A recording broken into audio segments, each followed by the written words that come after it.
এটা আমার লাইফের ফার্স্ট ব্লগ ভিডিও। দাদা তুমি ধান গাছের সব কি করছো? মানে কি বলে 10-24 এইগুলা মানে ঝরাতে হবে। হ্যালো গাইস, কেমন আছো সবাই? আশা করি ভালো আছো। তো এখন আমরা যাচ্ছি মাঠের দিকে ঘুরতে। সেখানে আমরা ধান গাছ বসিয়েছিলাম, তো সেটাই দেখতে যাচ্ছি এখন আমি। আর ভিডিও শুরু করার আগে তোমাদেরকে বলে দিচ্ছি যে এটা আমার লাইফের ফার্স্ট ব্লগ ভিডিও। আর এখন আমরা পৌঁছে গেছি মাঠের দিকে।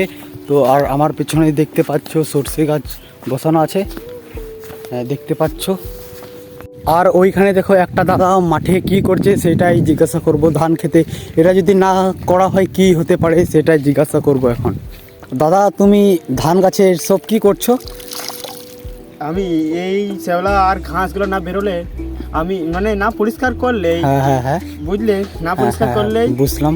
এই গোড়া থেকে হ্যাঁ উপর হবে, কিন্তু বড় হবে, কিন্তু হ্যাঁ কিন্তু ধান কিন্তু বেরোবে না। ও এরকম ব্যাপার। এই সমস্যা এটা। ও ঠিক তো আছে। ইউরিয়া মানে কি বলে 10-24 এইগুলা মানে ঝরাতে হবে। হ্যাঁ इसलिए ও বুঝলাম। তো ওইখানে ওর দাদার সাথে দেখা হয়েছিল, কি ও বলছিল যে ধান খেতে যদি ঘাসগুলো শ্যাওলাগুলো পরিষ্কার না করা হয় তাহলে ধান বড় হবে না, মানে বড় হবে আর কিন্তু ফসল হবে না, সেই সব আমাকে বলছিল ওই দাদা। ফাইনালি আমরা পৌঁছে গেছি আমাদের খেতে।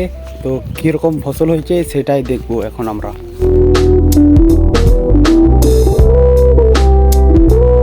আর এইখানে দেখো আমাদের ধান গাছ কেমন হয়েছে কমেন্টে বলবে।